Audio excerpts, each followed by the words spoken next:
আঁচনিৰ কথাবিলাক কওকচোন আপোনালোকে। আমি কম আঁচনি দিছো, পাহৰি গৈছো। আজি নতুন চামক আমি কবলৈ আহিছো, যিটো সময়ত অৰ্থনৈতিক অৱস্থা ভাঙি চিঙি চুৰুৱা হৈ গৈছিল ইনষ্টিটিউচনৰ কাৰণে কালি ইয়াৰ পৰা গৈ ননিৰণ পত্ৰ দিয়াৰ কথা ঠিক কৰিছো।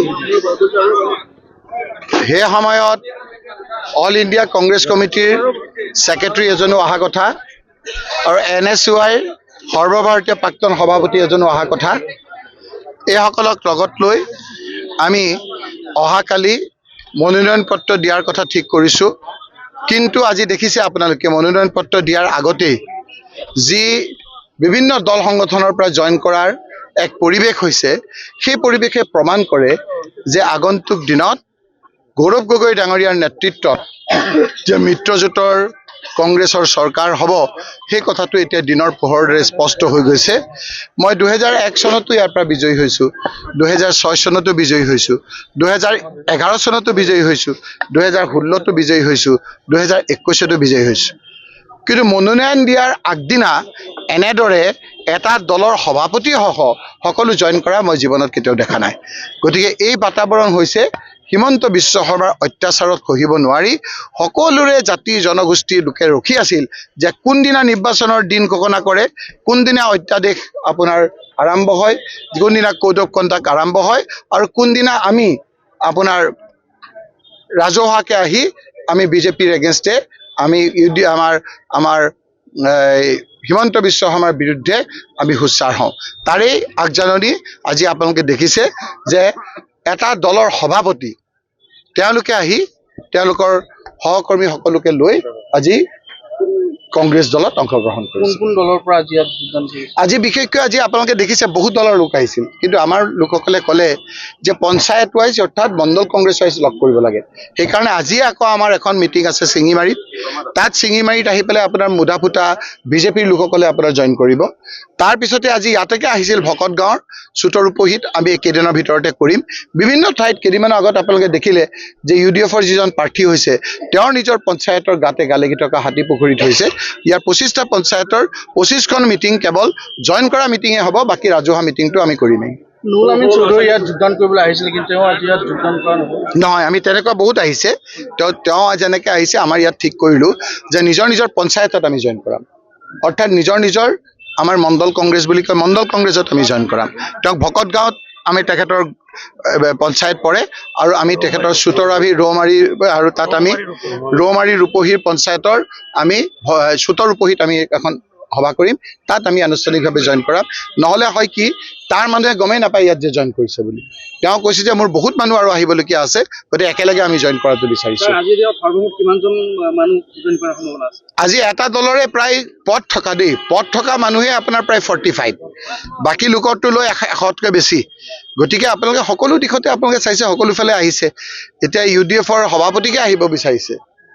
UDF দলটো আপোনালোকে দেখিছে যে আজি হিমন্ত বিশ্ব শৰ্মাই যি কথা কয় সেইটো মতে কৰে। এতিয়া UDF দলটোৰ কথা মই নকওঁ, AGP দলটোক চাওকচোন আপোনাৰ কি অৱস্থা হৈছে।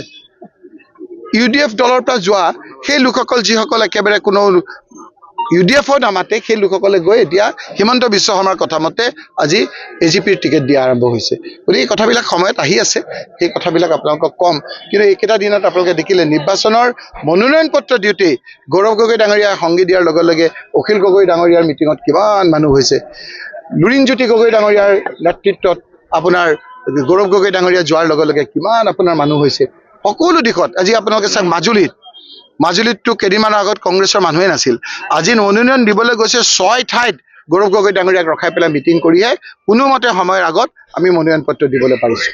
গতিকে সকলো মানুহ ৰখি আছিল যে কোনদিনা হিমন্ত বিশ্ব শৰ্মাৰ বিৰুদ্ধে আমি ৰাজপথলৈ নামিব পাৰোঁ। প্ৰথমে আজি এই মুহূৰ্তত আপোনালোক সকলোকে যিহেতু যোৱাকালি ঈদ গৈছে, আমি ঈদৰ শুভেচ্ছা জনাইছোঁ। আজি আমি কংগ্ৰেছ দলত আনুষ্ঠানিকভাৱে যোগদান কৰিছোঁ, কাৰণ আপোনালোকে ইতিমধ্যে গম পাইছে মই অসম গণ পৰিষদ দলৰ পৰা প্ৰাৰ্থিত্ব প্ৰত্যাশী আছিলোঁ। আপোনালোক সকলোৱে মিডিয়াৰ মাধ্যমত প্ৰচাৰ কৰিছিলে।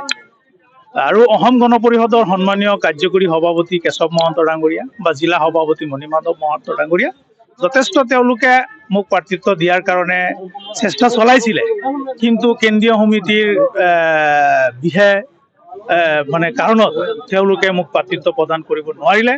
গতিকে তেওঁলোকে যিহেতু আমাক প্ৰচেষ্টা চলাইছিলে, দিব নোৱাৰিলে। কিন্তু চাওক, আমাৰ 93% সংখ্যালঘু সমষ্টি থকাৰ পিছতো ভাৰতীয় জনতা পাৰ্টীয়ে ইয়াত প্ৰাৰ্থিত্ব প্ৰদান কৰিছে বা ছিটটো দিছে, কিন্তু 93% সংখ্যালঘু মানুহ থকাৰ পিছতো আমাৰ সংখ্যালঘু মানুহক প্ৰাৰ্থিত্ব প্ৰদান কৰা নাই।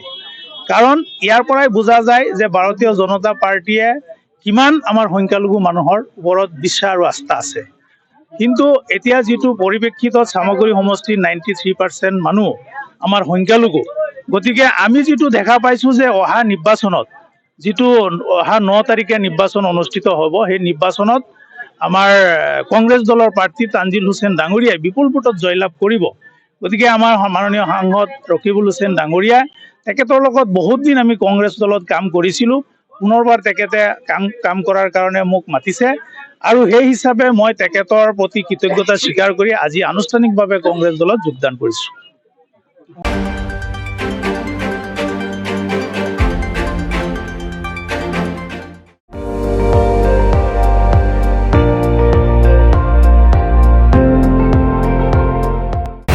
আপুনি চাই আছে ND24, সৰ্বশ্ৰেষ্ঠ নহয়, সৰ্বোত্তমৰ দৌৰত।